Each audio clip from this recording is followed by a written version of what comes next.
Want to rise above what holds you back? These are the stories of those fighting that battle. It might also be the story of you. I'm Dan Waldschmidt, author of Edgy Conversations and strategist of billion-dollar companies all over the world. This is Mark Minard, author of The Story of You, the guy who knows a thing or two about never giving up. You're listening to Elevating Beyond. Let's get started. Jumping on here live in the Elevating Beyond studio. And this is a little different. Today, I have in me, in the studio, and this is real. I have today's guest is fear and anxiety. That's right, ladies and gentlemen. And welcome to Elevating Beyond with a 2-word mission statement: change lives. And I have with me, as I said it, fear. This is for everyone. I'm talking to fear today. I'm opening up about this fear and anxiety thing on every freaking level because this is so important. And so fear, let's open up. Let's talk about this. Like, one of the first questions I have is the battle of fear, thinking you're not good enough, the fear of self-esteem, of whatever it is you're going after, the fear of just believing that I don't look good enough, I'm not good enough to be able to do whatever it is that my dream is. And I can tell you, as someone who battled this like severely in my earlier years, especially throughout high school and stuff, when I was getting in all kinds of trouble and ended up in jail right before age 18 with my face smashed in, almost died, jaw broken, blood alcohol so high, doing all kinds of drugs and selling them, and just driven thinking that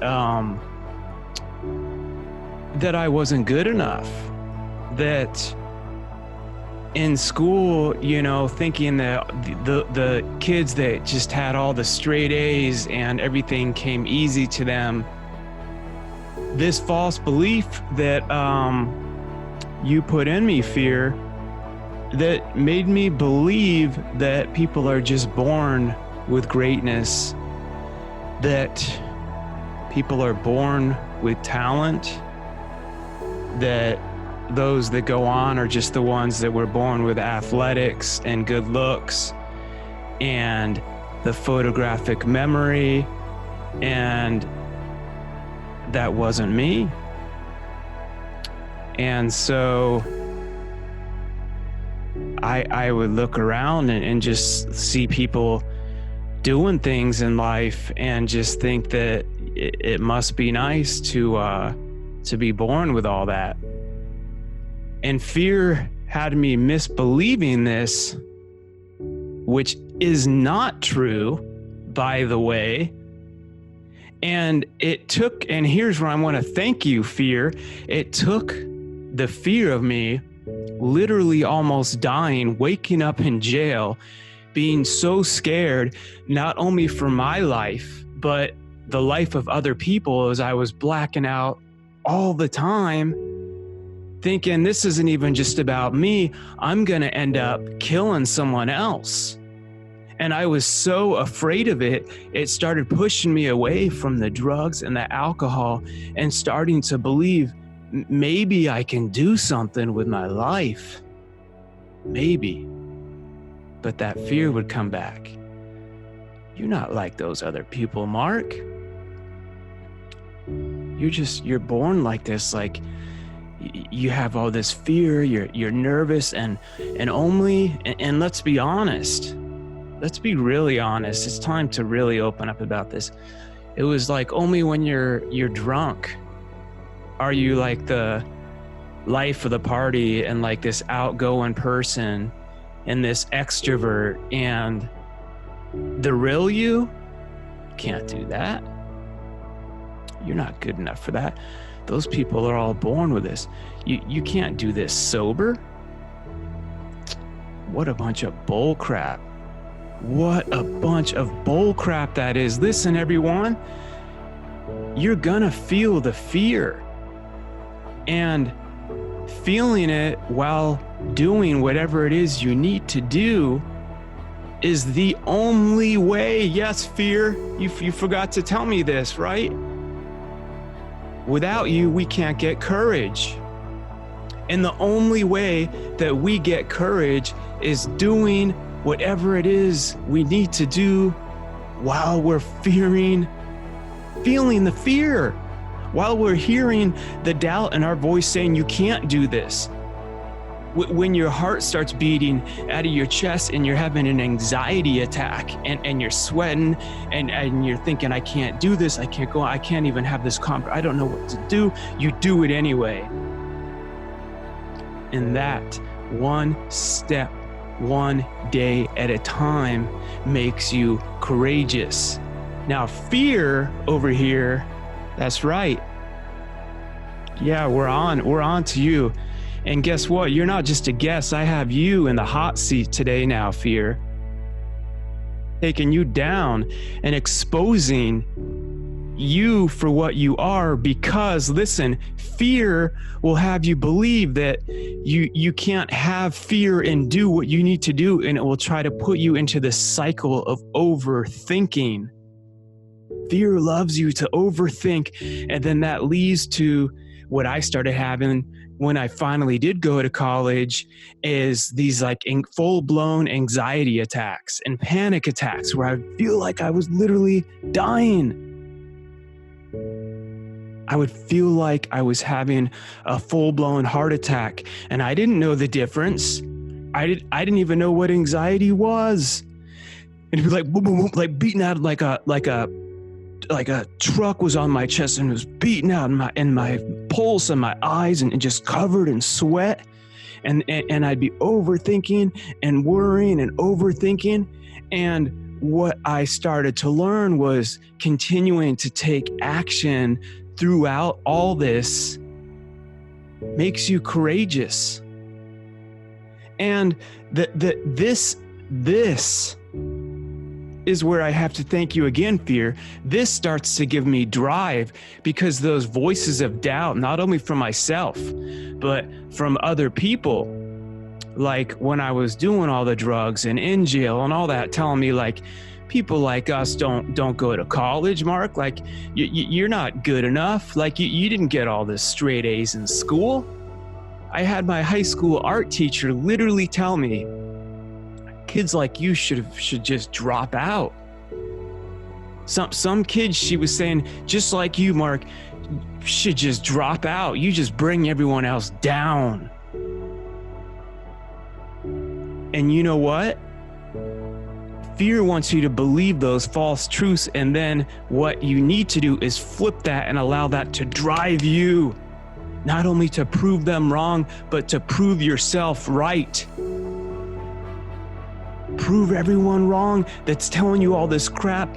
Allow that negativity. Listen to me. Everyone that says all this, don't sit there and have that victim mindset like I was doing that got me in jail.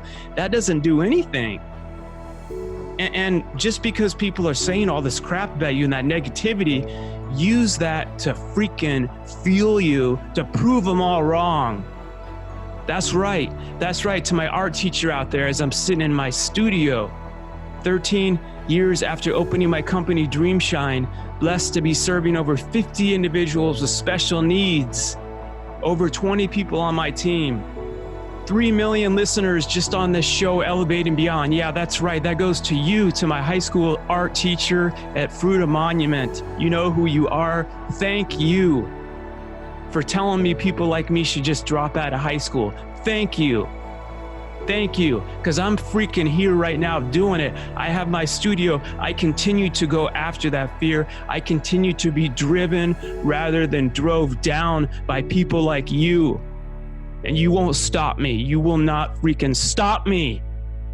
And I want all of you listening to this, I want all of you watching this to not allow them, to not allow those voices in your head, to not allow this freaking thing right here, fear, to stop you, but to feel you and understand this. Please understand this. Please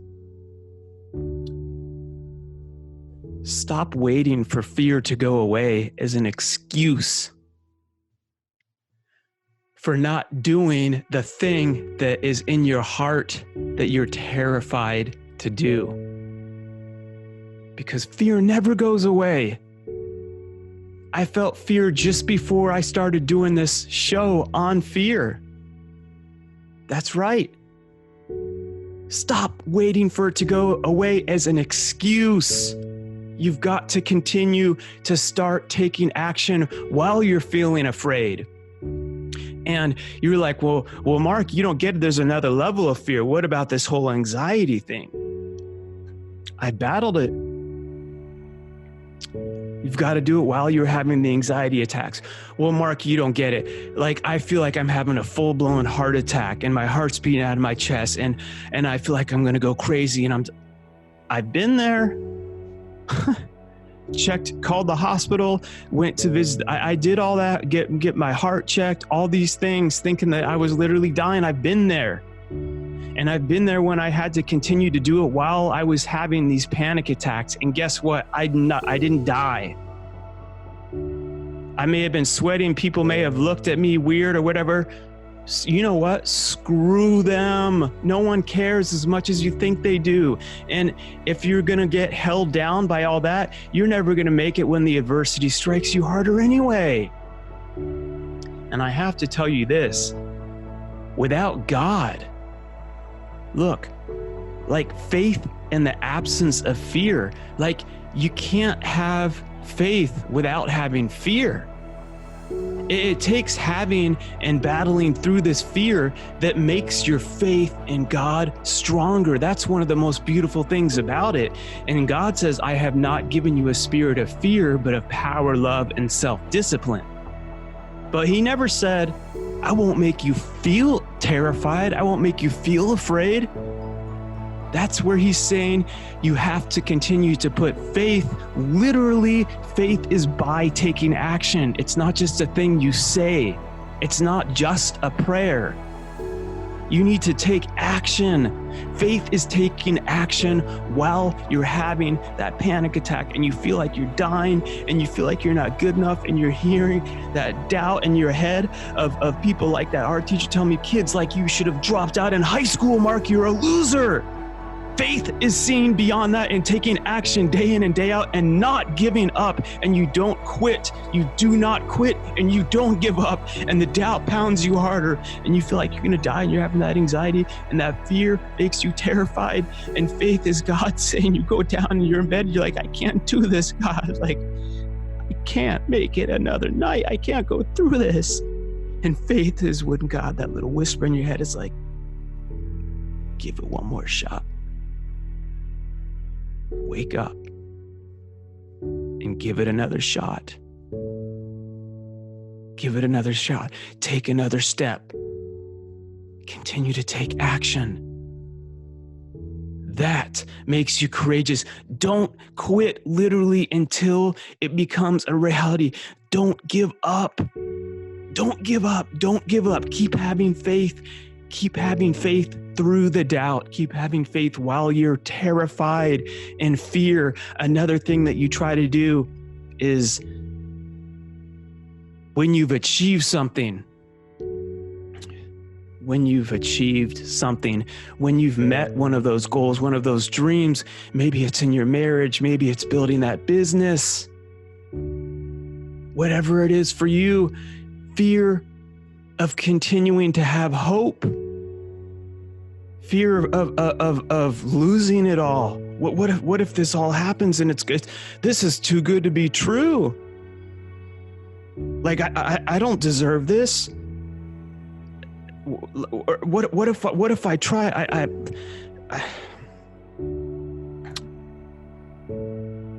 I'm just being real with everyone right now. I'm being as real as I possibly can. Everyone goes through this. And it's not something that is just a one and done thing. So don't think like I did when I was younger, that that's for those people that don't feel this, because not only me talking, I'm saying the NFL players that I've had sitting right next to me in the studio have battled the same thing at even more levels than me. The owners of Fortune 500 companies, Scott Dickers, who was just here live in studio last week, founder of The Onion, like one of the world famous biggest publications, the comedy Parable, that's freaking hilarious. Just he had Weird Al Yankovic, his friend, on his show. Like how he's battled fear and doubt and being an introvert and what he went through. Everyone, and what I've learned is those that have that anxiety and that fear and stuff, we also see things at a different perspective than a lot of other people. And rather than that being a limitation, which is what I thought, yeah, that's right, to my high school art teacher, I thought it was a limitation. No, that was my superpower. Yep. And it's ironic that it was an art teacher that said that, because it was that creativity in me that separated me from everyone. It's why I'm sitting here right next to a freaking chair that says interview with fear and anxiety. I don't think like everyone else. I'm gonna interview fear. That's what makes me different. What makes you different isn't something you should run away from and be ashamed of. It's something you should embrace, and be more of that. Don't be less of that, be more of that. What is gonna continue to separate you? Why you see things differently than everything else is because God has put that in you to create that your way, to share that with the world. And not only that, fear will have you believe not only can you not do it, but on the flip side of it, you should be more afraid that you are responsible for doing it. That's why you were put on this earth. So if fear does do anything, allow it to drive you to be more afraid of not doing what you have been put here to do, that beautiful dream, that different perspective that has been put in your heart to go out and do that, because the regret of not doing it and the waste of your life that you have been blessed and given right now. Someone is in the hospital. Right now, in this very moment, someone is laying down in the hospital, wishing. They're laying there close to taking their last breaths in pain, wishing for the fear, for the anxiety, for the problems that you have right now, wishing that they could be blessed to have those, because that means you have life and you're living and you're breathing, and you can have the courage to be out there and be doing and not regretting. That's the flip side of it. And when fear tells you, well, what if I've gone after this and had some failure in the past? Been married for over 13 years now. And a couple years in, we had our 3 kids. My business was opening. So much adversity was striking at every level. And it got bad to where we were separated. And we weren't living together. And I remember thinking that we were done. And I was starting to accept that, and it had been months and months, and it was so hard, but I had started to move forward and accept that. And I'll never forget, like, my wife reaching out, and she's like, I talked to someone at the church, and he wants us to meet him and do counseling. And we had tried stuff in the past. And she's like, I want you to come, and I want to give this another shot. And I was like terrified to open up and have hope again. That's right. I was terrified to open up and have hope again, because we had been through so much. And I was like, I want to move forward. What if I open up and things start to get better? And then it falls apart, and I have to go through this all over again.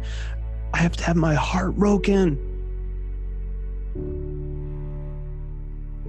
Fear will have you be terrified of hoping again. And what you have to look at is, what if I do it and it works? What if we give it another shot and our marriage grows a beautiful foundation and it turns out better than ever before? What if I go after that business again? What if I go after being a parent again? What if I go after doing that dream again of whatever it is for you? What if I start singing again? What if I start writing again? What if I start doing it and it turns out better than I could have possibly imagined? Is what you need to look at, because the regret of not doing it and sitting back one day thinking, what? I wish I would have tried that, because now I don't know. Because even if something doesn't work out, what I've learned is it was never about the fear or the situation. But what's so great about God is it's always about who you become along the way. And if you continue to do it faithfully, taking action against the grain, against the fear, like literally going all in with God, I'm going to give it to you and I'm going to go after this, then who you become along the way is what it's always all about. And no matter what, you can never go wrong, because you continue to grow stronger through Christ. Game freaking over. That's it right there. That is it. And by the way,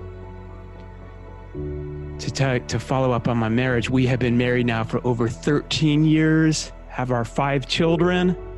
And our marriage is stronger than ever because I continue to go against that grain and battle that fear of having hope again.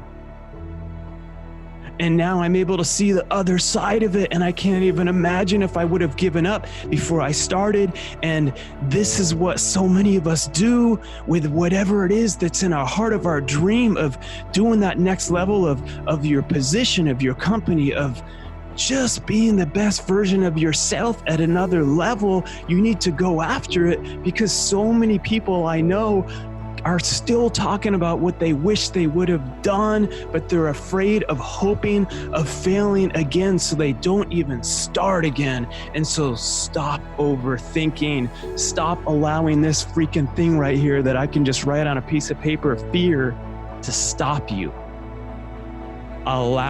Stop allowing. That's right. You have to allow fear, because it's a feeling. It's not a real thing. It's not an actual wall in front of you that physically stops you. You have to allow fear to stop you. Stop allowing fear to stop you. Continue to allow it to drive you. Continue to push through it, literally one day, one step at a time. Do it while you're afraid. And you must understand that everyone, yes, everyone